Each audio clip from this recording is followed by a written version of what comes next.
Alors, donc Jérémie 31, le verset 3, on peut commencer déjà par ce passage-là. Et, euh, c'est le verset 3. De loin, Yahweh m'est apparu. Je t'aime d'un amour éternel, c'est pourquoi j'ai prolongé ma bonté envers toi. Et voilà, je voulais en tout cas commencer par ce passage parce que c'est vrai qu'on nous disons que la marche avec le Seigneur est difficile. Et oui, elle est difficile, mais avec le Seigneur, ses commandements ne sont pas pénibles. Et nous y arrivons parce qu'il nous aime d'un amour éternel. Son amour n'a pas de fin. Son amour n'a pas de limite. Même quand toi, tu tournes le dos au Seigneur, sache que son amour ne s'arrête pas. Il cherchera, comme on l'a lu la semaine dernière par rapport au fils prodigue, le Seigneur cherchera à te gagner, le Seigneur t'attendra, il t'enverra des signes pour, voilà, te ramener à lui. Tu auras des appels du Seigneur pour, en tout cas, des clins d'œil du Seigneur pour te dire qu'il t'aime. Même si les situations, les événements, les choses de la vie te font croire que le Seigneur ne t'aime pas, il nous dit ce matin, de loin, il m'est apparu, de loin. Voilà, le Seigneur nous regarde de loin, il voit de loin et il nous apparaît. Il nous dit, je t'aime d'un amour éternel, c'est pourquoi j'ai prolongé. Ça veut dire que la bonté du Seigneur, il la renouvelle, comme on dit, chaque matin. Chaque matin, il renouvelle sa bonté chaque matin. C'est parce qu'elle est cette bonté-là est renouvelée chaque matin qu'il la prolonge sa bonté envers nous. Voilà, ce n'est pas une bonté qui s'arrête, mais elle se renouvelle chaque matin. Et le Seigneur nous fait grâce. Et le verset le verset que je voulais lire, alors c'est le verset 18. Le verset 18, il dit, c'est Jérémie qui dit, alors si c'est possible qu'on puisse couper les micros, comme ça qu'on puisse tous suivre tranquillement, s'il vous plaît. Il dit, j'entends Éphraïm qui se lamente. Tu m'as châtié et j'ai été châtié comme un veau qui n'est pas dressé.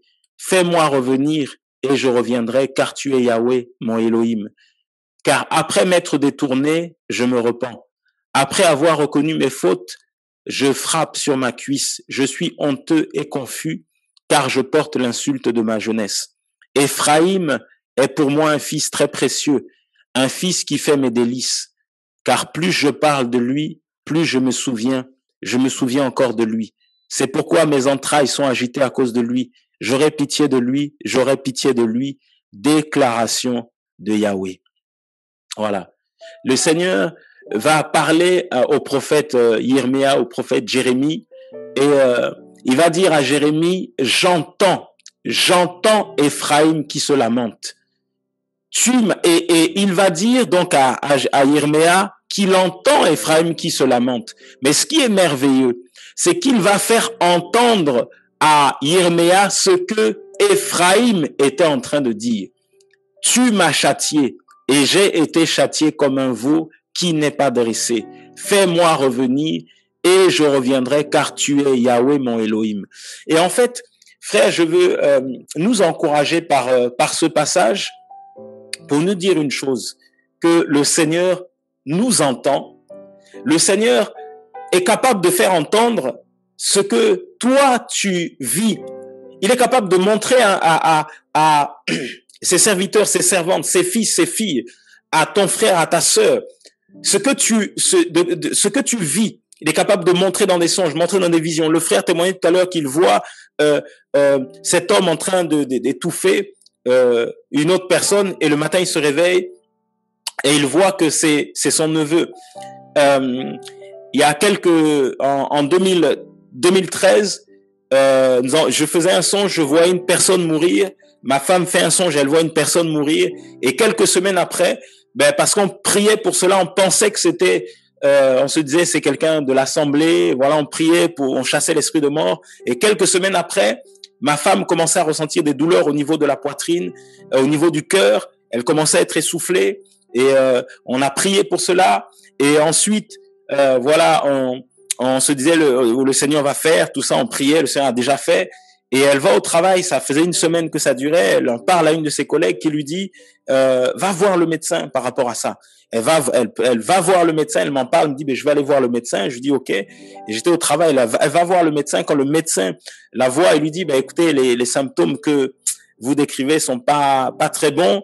Il lui dit, allez faire une prise de sang. Le médecin reçoit la prise de sang. Le résultat, il lui dit, vous allez tout de suite aux urgences parce que vous avez une embolie pulmonaire. Vous avez 2 caillots qui se sont formés au niveau des poumons. Voilà, au niveau des poumons, il y a 2 caillots de sang et elle arrive aux urgences. Les urgences là-bas confirment en tout cas que c'est bien une embolie pulmonaire et ils lui disent, madame, si vous étiez restée quelque temps encore, c'était la mort assurée parce qu'il y avait 2 caillots de sang au niveau de vos poumons et c'est ça en fait qui fait que vous étiez essoufflé. Et elle arrive dans le service cardiologie, c'était la seule jeune personne, toutes les personnes étaient des personnes âgées et il dit, mais comment cette chose est arrivée, voilà, parce que vous êtes jeune encore aujourd'hui, c'est pas possible tout ça.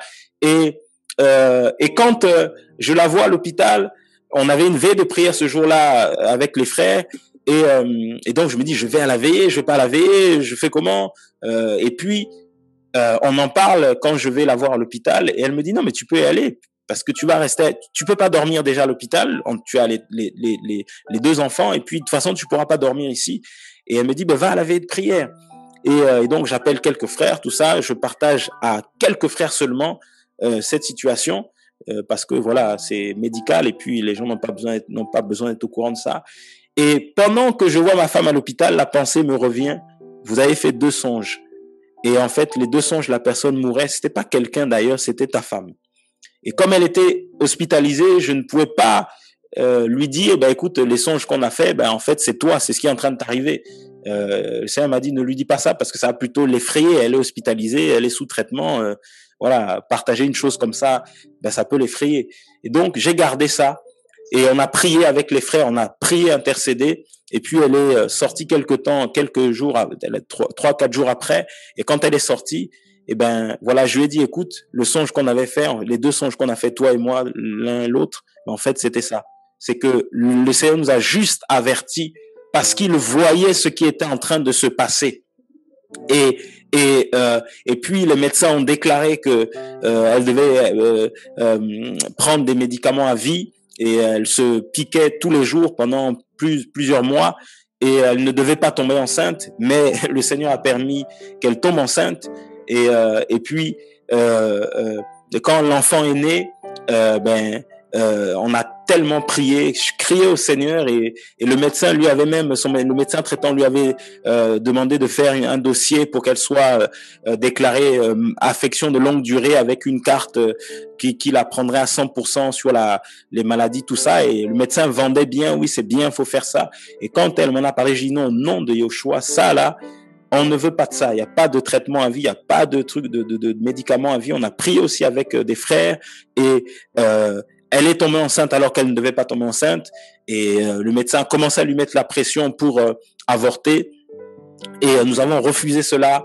Le cardiologue qui était musulman, lui l'a encouragé en disant mais non, mais nous on connaît Dieu parce qu'il parle de Dieu, mais on fait pas ça chez nous, voilà. Et il a encouragé. Elle a été voir le comment il s'appelle, le gynéco, pareil, qui l'a encouragé, qui lui a dit mais non, c'est des choses qui se font, tout ça. Et quand l'enfant est né, le Seigneur a fait grâce, le traitement. Elle va voir le cardiologue refait les examens, tout ça, et lui dit, madame, on arrête tout, tous vos traitements, vous arrêtez. Et elle a tout arrêté, jusqu'aujourd'hui, aucun médicament, c'est fini. Et en fait, frère, c'est pour dire que quand le Seigneur dit, j'entends Ephraim qui se lamente, en fait, le Seigneur, il voit et il nous montre, comme il a montré ici à Jérémie, il fait entendre à Jérémie, il fait entendre à Jérémie, il montre à Jérémie les choses qui sont cachées. Il lui montre les choses cachées. Et nous l'avons lu dans le livre de 1 Corinthiens 2, les choses que l'œil n'a pas vues, que l'oreille n'a pas entendues, des choses qui ne sont point montées au cœur de l'homme. C'est ce qu'il est capable de faire, c'est ce qu'il fait. Et l'homme spirituel, la femme spirituelle qui marche avec le Seigneur, elle marche avec ces choses-là parce que le Seigneur lui fait voir, lui fait entendre, lui parle des choses que l'œil n'a pas vues, que l'oreille n'a pas entendues, des choses qui ne sont point montées au cœur de l'homme. C'est pour ça que tu as vu ces choses, mon frère Jean. C'est pour ça que vous voyez des fois des choses et vous vous dites, mais est-ce que ça vient du Seigneur? Pardon, c'est pour ça que tout à l'heure je témoignais, le Seigneur me montre, je vois ces deux personnes que je connais qui sont frappées par le Seigneur et qui sont handicapées, qui sont frappées de maladies par le Seigneur. Mais parce que le Seigneur, il nous montre les choses que nous ne voyons pas, frère, les choses que la chair ne peut pas voir. L'Esprit du Seigneur en nous va nous emmener, nous emmène dans les profondeurs d'Élohim, les choses qui sont cachées. C'est pour ça il dit, invoque-moi, je te répondrai, je t'annoncerai des choses que tu ne connais pas. Voilà, des choses que tu ne connais pas. Et c'est pour cela que Paulos va dire, c'est avec faiblesse que je suis venu vers vous. C'est dans la crainte, c'est avec un grand tremblement. Parce que quand, frère, nous voyons ces choses, quand tu vois ces choses, tu ne peux que trembler. Quand tu vois ces choses, tu ne peux que reconnaître ta faiblesse. Quand tu vois ces choses, tu ne peux que avoir la crainte du Seigneur et te dire, waouh, si le Seigneur est capable de faire ces choses dans la vie de l'être humain, qui suis-je? Et c'est pour cela que Paulos va parler avec les frères en leur faisant comprendre que, mais en fait, il n'est rien du tout. Paulos n'est rien. Il dit, qui suis-je? Les certains disaient, voilà, moi je suis de Paulos, moi je suis voilà d'un tel, et il va leur dire, mais qui sommes-nous? Si l'un a planté, c'est le Seigneur lui qui fait croître. C'est le Seigneur qui fait croître. Et quand je lis ce passage-là de Yirméa, le chapitre 31, le verset 18, mais je me dis, waouh, Seigneur, tu es capable de faire des choses que nous ne saisissons des fois pas. Avant d'arriver avec des frères il y a quelques années, avant d'arriver à Angers, on était en train de prier dans une retraite de prière, on était en prière, et le Seigneur va parler à un frère, et le frère va entendre des gens qui étaient dans la ville d'Angers et qui étaient en train de gémir, qui étaient en train de gémir. Le Seigneur dit, j'ai mon peuple dans telle ville. Et c'est comme ça que les frères se disent, bon, désormais, on va aller dans telle ville, on va commencer à annoncer la parole, on va commencer à prêcher, à prier, à évangéliser. Parce que, frère, le Seigneur a fait entendre le gémissement de ses fils et de ses filles qui étaient là-bas. Et nous avons, frère, l'esprit prophétique. Le Seigneur a mis en toi l'esprit prophétique. Le Seigneur a mis en moi l'esprit prophétique. Il a mis cet esprit en nous, frère. Il a mis ces choses en nous. Et nous voulons, frères et sœurs, marcher dans ces choses. Tu dors comme ça, le Seigneur commence à te parler. Tu fermes simplement les yeux. Je priais hier et par rapport à des frères et sœurs que je connais, et le Seigneur me montre une armée, des gens qui étaient habillés en tenue militaire, bien costauds, comme les forces spéciales de l'armée. Et Seigneur me dit, regarde l'état d'esprit, regarde comment sont ces personnes-là. Je dis, waouh. Et j'ai partagé ça à une sœur. Je dis, regarde ce que le Seigneur m'a montré par rapport, continuez dans ce que vous faites, avancez dans ce que vous faites parce que le Seigneur agrée cela. Nous étions en train de partager la parole quelque part, la nuit comme ça, je m'endors et je me dis, regarde, la famille, cette famille-là qui vient avec vous, qui partage avec vous. Le Seigneur me montre que leur maison, c'est la maison du pain, c'est une boulangerie. Et je me réveille, je dis, boulangerie, ok. Ah, ok. Donc, ce sont oui, effectivement, quand la parole est vraiment dans cette maison-là. La parole est dans cette maison. Je voulais aller dans un programme et le Seigneur, ma femme travaillait, je voulais aller dans un programme et je me dis, je vais appeler tel frère pour qu'on fasse la route ensemble. Comme je voulais pas faire la route tout seul, je me dis, si tu prends ce frère-là, tu le mets dans ta voiture, tu fais un accident. Je dis, ah bon? Il me redit, si tu prends ce frère, tu le mets dans ta voiture, tu feras un accident. Je dis, ah bon? Le Seigneur me dit, je l'ai rejeté.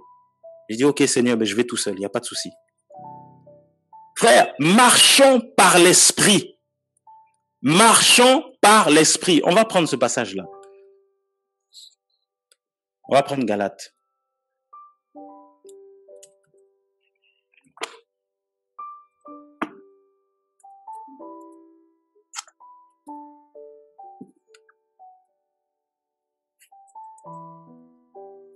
Regardez ce que le Seigneur dit dans Galates 5,16. Il dit, marchez selon l'esprit et vous n'accomplirez jamais le désir de la chair.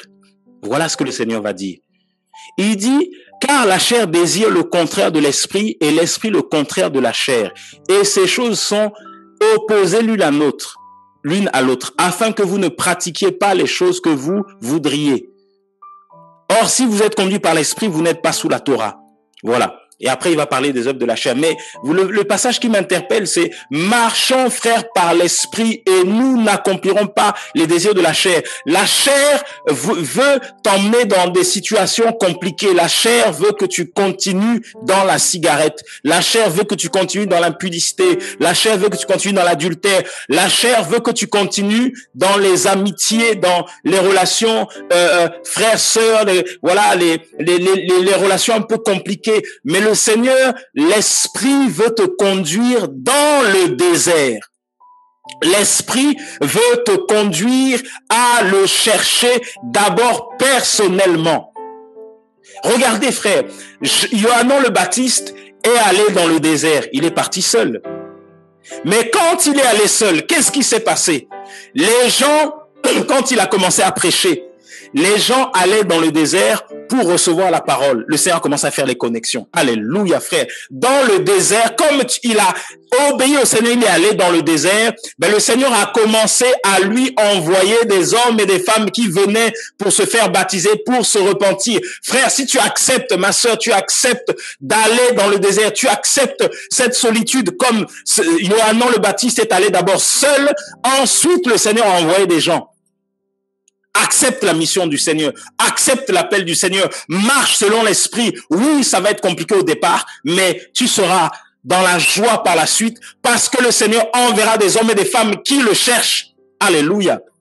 Yohanan est parti dans le désert, ensuite le Seigneur a envoyé les gens. Et des fois, nous ne saisissons pas le message du Seigneur. Marche par l'esprit.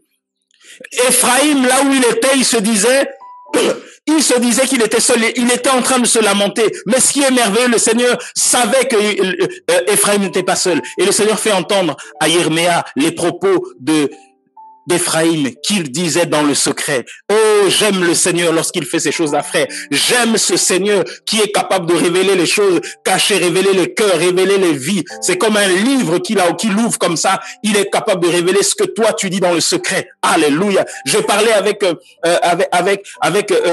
des frères et sœurs et je disais aux frères et sœurs, quand il y a quelque chose, frère, venez nous partager, dites-nous les choses. Et je dis à quelqu'un, arrête de parler de moi derrière mon dos. Arrête de dire des choses. Tu as des choses à dire, dis-le-moi. La personne commence à rigoler. Je dis, oui, arrête. Je dis, arrête. Frère, le Seigneur nous parle. Le Seigneur te parle. Des fois, tu te dis, non, c'est tes pensées, c'est mes pensées. Frère, le Seigneur parle. Tu sens que tu es dérangé au fond de toi. Tu sens que ça ne va pas. Tu sens que c'est compliqué. Je parlais avec un jeune. Je lui dis, écoute, il y a des gens qui vont quitter cette assemblée. Il me dit, mais il rigole. Je dis, mais je te dis qu'il y a des gens qui vont quitter cette assemblée. Dans l'esprit, je sens qu'il y a des choses qui se passent. Je finis de parler avec ce frère. Un autre frère vient me voir, qui était prédicateur, qui me dit, écoute, voilà, le Seigneur m'a mis à cœur, voilà, de démarrer une œuvre, tout ça. Je parle avec ce deuxième frère. J'appelle le premier avec qui je parlais. Je dis, regarde, je t'avais dit, dans l'esprit, je sens qu'il y a des gens qui vont partir. Tu sais, quand j'ai fini de parler avec toi, l'autre qui est venu, il m'a dit qu'il part. Je dis, mais l'esprit est là. Le Seigneur est là. C'est-à-dire, le Seigneur est puissant, il est vivant, il est au-dessus de toute chose. Il est grand, il est puissant. Comme il t'aime, comme il m'aime, frère, il veut que tu marches par l'esprit, il veut que je marche par l'esprit, que je marche selon le Seigneur. Nous étions en train de partager avec un monsieur qui a une certaine fonction et pendant qu'on prie, le Seigneur dit, dis-lui de faire attention, on va commencer à lui proposer l'occultisme par rapport à sa fonction. Et on partage. Au début, la personne nous écoute, ne dit rien. Ensuite, elle dit oui, effectivement, il y a un jeune homme qui vient souvent me parler en me disant que les généraux, les grandes autorités parlent souvent de moi, comme ça, comme ça, comme ça. Et je lui dis, mais par rapport à la petite fonction que tu as, comment tu as ces informations? Et ensuite, on commence à partager. Il dit oui, effectivement, oui, c'est parce qu'ils veulent m'emmener dans leur milieu. Voilà. Le Seigneur parle. Il parle, frère. Si certains se demandent, est-ce que le Seigneur parle encore? Oui, il parle. Comme nous l'avons lu dans Jérémie 31, 18. Le Seigneur parle. Il fait entendre à Yirméa les choses que tu peux dire dans ton cœur. Il fait entendre à ses fils, à ses filles, les choses qui sont cachées. Invoque-moi, je te répondrai, je t'annoncerai des choses, des grandes choses, des choses cachées que tu ne connais pas, des choses qui ne sont point montées au cœur de l'homme, des choses que l'œil n'a pas vues, que l'oreille n'a pas entendues. L'œil de l'homme, bien sûr, l'œil physique, l'oreille physique, mais par contre, l'œil spirituel voit, les oreilles spirituelles entendent. Le cœur du Seigneur, il te fait connaître les pensées de son cœur, les fardeaux de son cœur. Le frère parlait tout à l'heure, il disait, le Seigneur lui parle de la Cisjordanie, d'Israël. C'est ça le Seigneur, frère.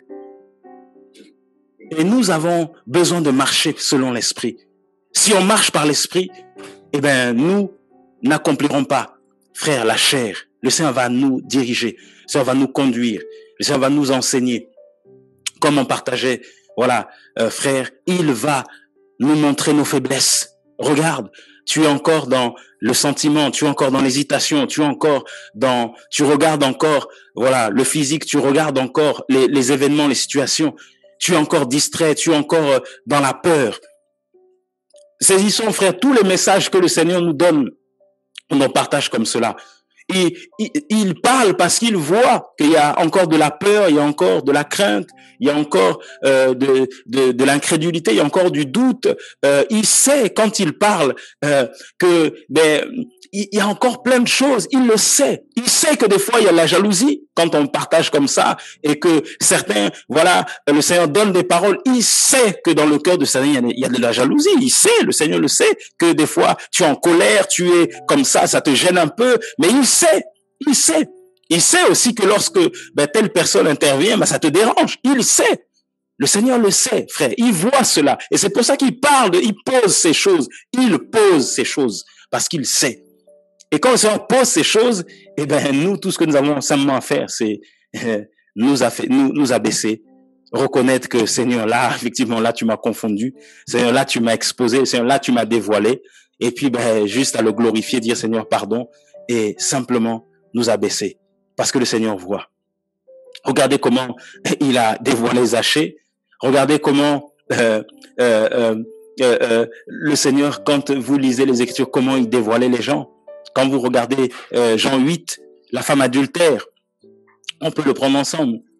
Quand les gens viennent pour, voilà, comment dire, atteindre cette femme,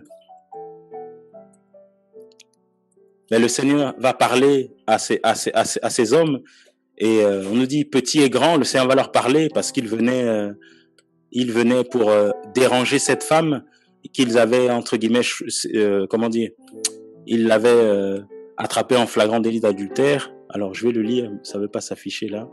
Je vais le prendre différemment. J'essaie une dernière fois, si ça veut pas, je prendrai différemment. Alors Jean chapitre 8, voilà ce que le Seigneur dira. On nous dit, donc Jean chapitre 8, on nous dit, mais Yehoshua se rendit à la montagne, alors j'arrive pas à l'afficher, c'est pas grave, se rendit à la montagne des Oliviers, mais à l'aube, il alla de nouveau dans le temple et tout le peuple vint à lui et s'étant assis, il les enseignait.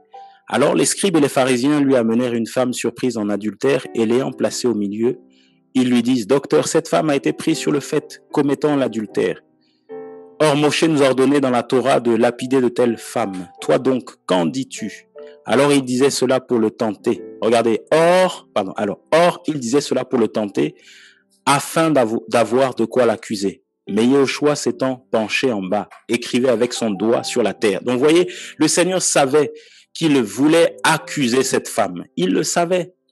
Et donc, il va leur dire, et c'est encore baissé le verset 8, il écrivait sur la terre. Mais eux, ayant entendu cela, et comme il continuait à l'interroger, le verset 7, s'étant relevé, il leur dit que celui de vous qui est sans péché jette le premier la pierre contre elle. Donc il leur a dit, ok, elle a commis l'adultère, il n'y a pas de souci, vous l'avez attrapé en flagrant délit d'adultère. Maintenant, que le premier d'entre vous qui est sans péché, celui d'entre vous, pardon, qui est sans péché, jette le premier la pierre contre elle. La parole nous dit, il s'est encore baissé, il écrivait sur la terre, mais eux, ayant entendu cela et étant condamnés par leur conscience, ils se retirèrent un à un. Frère, quand le Seigneur ne vous a rien demandé, ne m'a rien demandé, voilà comment les gens charnels sont frappés, confus, bouleversés par le Seigneur. Ça, c'est la chair. Ça, c'est le légalisme. Les gens vont attraper cette femme qui a péché, ils attrapent la femme, ils laissent le mari, des machos, et ils veulent que cette femme soit lapidée. Par contre, ils ont laissé le monsieur à part, alors qu'ils sont deux dans une affaire. Pour être dans l'adultère, il faut qu'il y ait deux personnes. Et ils veulent en plus condamner le Seigneur en lui créant un piège. Frère, on ne piège pas les enfants du Seigneur. On ne piège pas le Seigneur, mais on ne piège pas non plus les enfants du Seigneur. Et le Seigneur va donner une parole de sagesse parce qu'il connaissait leur cœur. Alléluia. Une personne nous disait il y a quelques années par rapport à ses enfants qu'elle voulait faire venir. Et parmi ses enfants, elle voulait faire un regroupement familial. Et parmi ses enfants, il y avait, je crois, un neveu qui était dedans. Et comme vous savez, pour ceux qui sont des pays étrangers, lorsque la famille vient comme ça, et qu'il y a ces regroupements familiaux, il y a beaucoup de gens qui mentent, même dans les assemblées. Il y a beaucoup de gens qui disent, je fais un dossier de rapatriement, regroupement familial. Dedans, il y a les neveux, les nièces, mais par contre, il y a du mensonge parce qu'on dit que ce sont nos enfants. Ce sont pas nos enfants. Il faut pas écrire des choses. Oui, c'est mon enfant, c'est pas le tien, et n'écris pas. Et cette sœur vient partager vient pour qu'on prie pour elle. Elle donne le dossier. Voilà, est-ce qu'on peut prier pour moi? Et elle commence à nous partager l'histoire.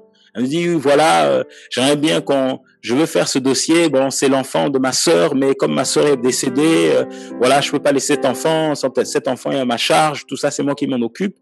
Et donc, je dois remplir le dossier.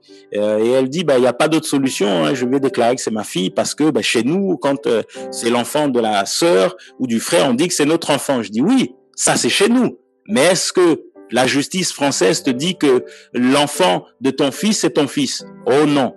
Alors, donc, est-ce que dans ce que tu fais, tu es dans les règles? Non, je suis pas dans les règles. Qu'est-ce que tu peux faire? La personne me dit, donc je fais quoi? Donc, je vais laisser l'enfant mourir comme ça. Je vais laisser l'enfant souffrir comme ça en Afrique. Et le Seigneur m'a donné une parole de sagesse. Je lui ai dit, écoute, tu sais que l'adoption, ça existe? Ah oui, c'est vrai. Je dis, oui, tu peux aussi adopter. Parce que tu peux faire les choses dans les règles. Simplement, tu fais une adoption, tu fais les papiers correctement, puisque cet enfant est orphelin, même si ton neveu, tu peux faire les démarches et tu adoptes l'enfant et tu remplis le dossier correctement. Il n'y a pas de souci, tu es dans les règles et tu honores le Seigneur. Donc le Seigneur, frère, nous conduit il nous donne des solutions pour qu'on l'honore, pour qu'on le glorifie, pour qu'on reste dans la parole. Et cette même personne commence à dire, oui, je vais aller, je connais quelqu'un qui m'a demandé de lui envoyer 4000 € pour me faire le dossier, j'aurai le visa. J'ai dit à cette personne, écoute, franchement, tu fais ça, ton argent va partir, mais tu vas encore plus souffrir, tes enfants ne viendront pas. Le mari de cette sœur lui dit, pareil, si tu fais ça, rien ne va, mais il dit, ne fais pas ça, tu vas gaspiller de l'argent. La sœur a écouté. Elle a emmené le dossier. On a prié avec des frères. On a intercédé. On dit, va déposer le dossier. Elle va déposer le dossier là où elle devait déposer le dossier. Le dossier s'en va en instruction. Quelques mois après, elle nous appelle pour dire, mes enfants, ils arrivaient. Il dit, mais tu vois comment le Seigneur fait? Il voulait simplement que tu sois droite, tu sois juste. Regarde comment le diable a voulu te tenter, t'embrouiller dans beaucoup de choses. Mais le Seigneur voulait juste te montrer, si tu es fidèle au Seigneur, comme nous dit 1 Samuel 22. Si tu es fidèle au Seigneur, il est fidèle avec ceux qui sont fidèles. Voilà. Il est juste avec ceux qui sont justes. Si tu es fidèle avec le Seigneur, le Seigneur sera fidèle avec toi, tout simplement. Si tu es juste avec le Seigneur, le Seigneur sera juste avec toi. Si tu es pur avec le Seigneur, le Seigneur sera pur avec toi. Et c'est ce que le Seigneur, des fois, veut nous enseigner, mais nous ne saisissons pas, voilà, l'œuvre du Seigneur. Nous ne saisissons pas. C'est 2 Samuel 22, pardon, c'est pas 1 Samuel 22. C'est 2 Samuel 22. Qu'on peut même lire ensemble pour le saisir. Voilà. Le Seigneur va dire ici,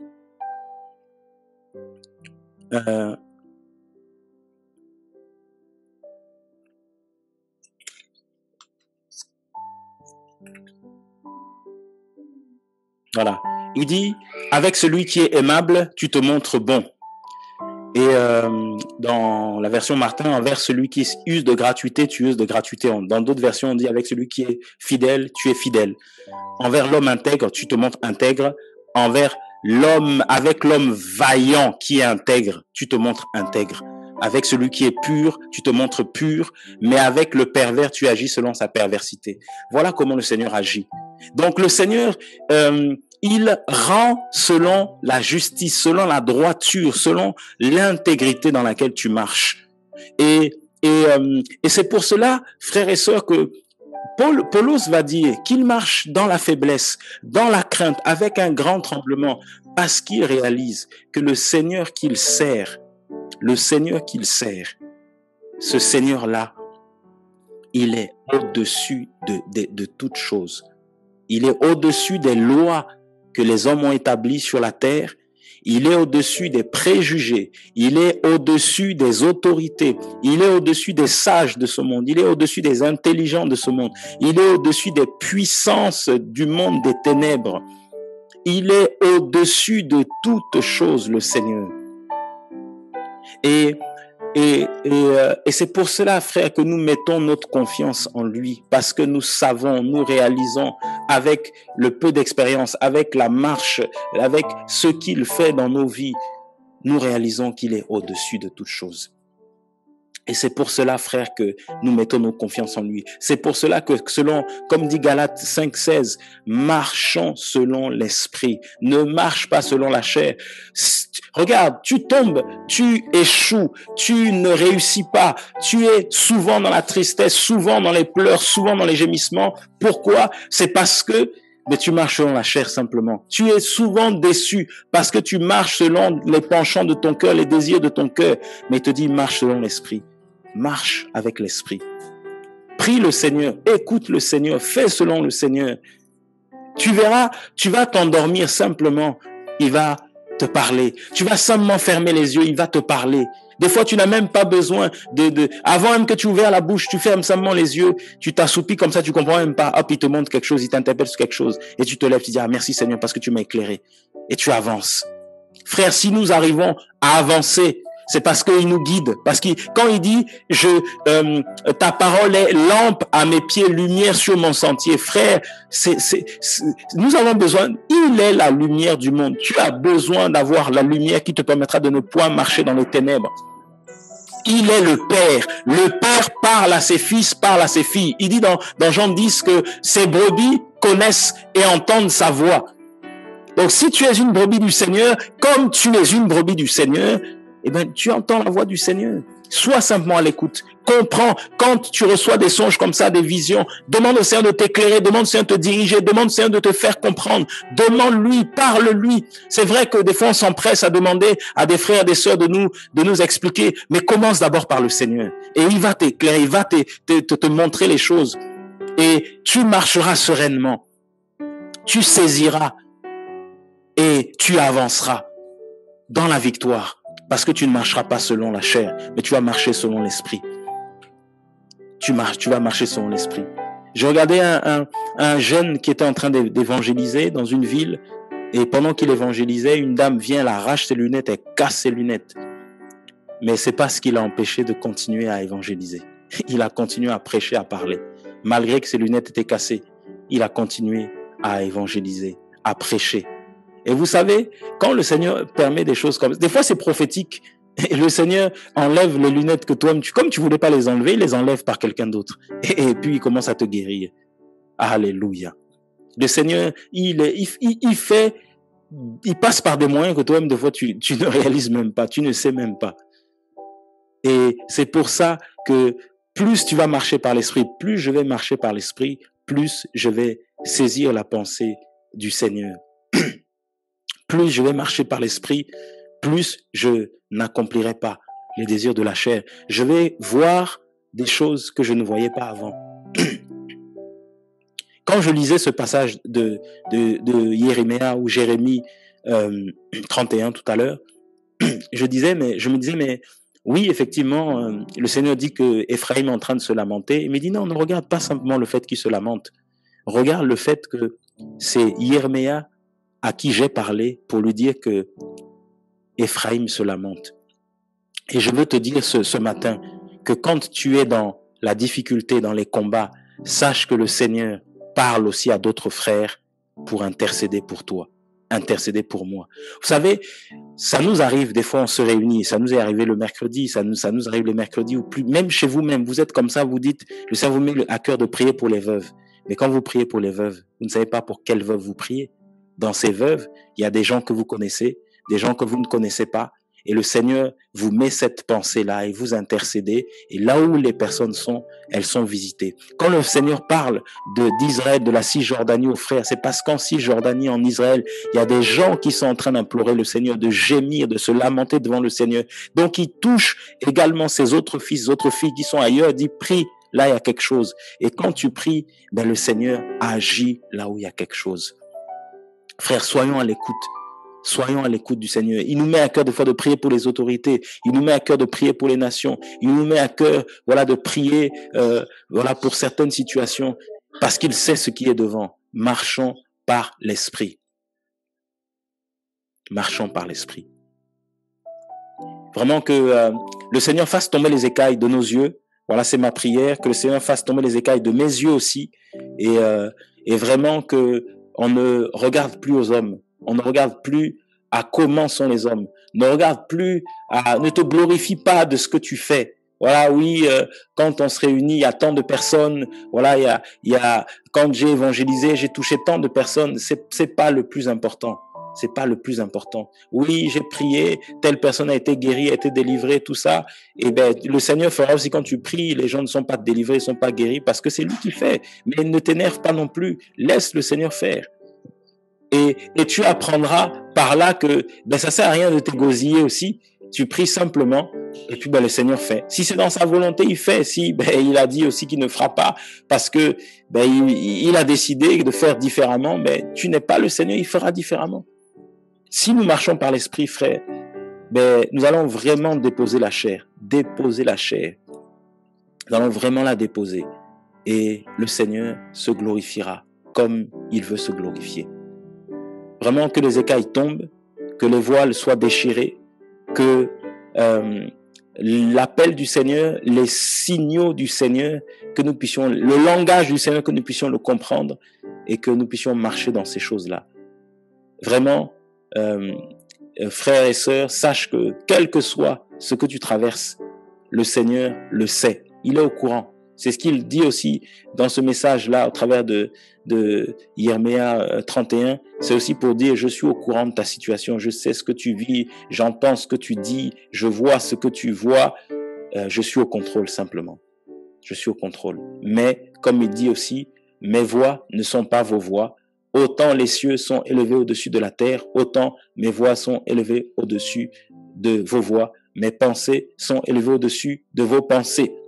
Voilà, les voies du Seigneur, mais on ne les maîtrise pas. Et c'est lui qui fait comme il veut, avec qui il veut et surtout quand il veut. Vraiment que son nom soit béni. Mais réalise une chose, c'est que il te rend selon ton intégrité. Voilà, quelqu'un priait, demandait au Seigneur d'agir dans sa vie et le Seigneur lui dit simplement, va à ses pieds, humilie-toi, dépose ta vie. Que celui qui veut me suivre renonce à lui-même. C'est ce que le Seigneur nous demande. Renonçons à nous-mêmes et nous pourrons suivre le Seigneur. Tant que nous ne renoncerons pas à nous-mêmes, nous ne marcherons pas par l'esprit, nous ne pourrons pas le suivre. Alléluia. Seigneur, merci. Merci pour ta fidélité. Merci, Seigneur, pour ta grâce. Si on peut prier, Seigneur, merci de nous éclairer. Père, nous croyons que Seigneur, nous ne voulons pas marcher, Seigneur, par par la vue, nous voulons marcher par la foi, Seigneur. Nous voulons être à ton écoute, nous voulons comprendre ton langage, nous voulons marcher, Seigneur, avec l'esprit, Seigneur. Pas la chair, mais l'esprit. Tu dis, la chair est faible, mais l'esprit est bien disposé. Et nous voulons marcher avec l'esprit du Seigneur, le Saint-Esprit. Seigneur, le Saint-Esprit. Beaucoup, Seigneur, nous nous disons des fois, est-ce que nous sommes sur la bonne voie? Est-ce que nous ne sommes pas, Seigneur, nous ne sommes pas en dehors, nous ne sommes pas hors sujet, nous ne sommes pas perdus. C'est des fois ce que les gens nous disent, vous êtes perdus, vous êtes perchés, vous êtes, voilà, vous êtes totalement fous, totalement désorientés. Seigneur, Papa, nous te prions vraiment, Seigneur, garde-nous, Seigneur, garde-nous. Aide-nous à ne pas être égarés, c'est à ne pas être au-dessus de toi, parce que des fois aussi nous en faisons trop, des fois nous sommes trop là-haut, trop des TTS très, très spirituels, nous faisons même plus que toi, Seigneur. Nous voulons être conduits par l'esprit, pas par la chair, pas par... nous voulons pas copier les gens, faire comme les gens, nous voulons pas, Seigneur, notre roi, faire les choses par orgueil, nous voulons marcher simplement, Seigneur, simplement. Brise-nous, brise l'orgueil. Il y a de l'orgueil, Seigneur, des fois. Il y a de l'orgueil, Seigneur. Brise cet orgueil, brise cette assurance qui n'est pas la tienne. Brise, Seigneur, ces ambitions qui ne sont pas les tiennes. Brise. Et d'ailleurs, tu ne mets pas en nous des ambitions.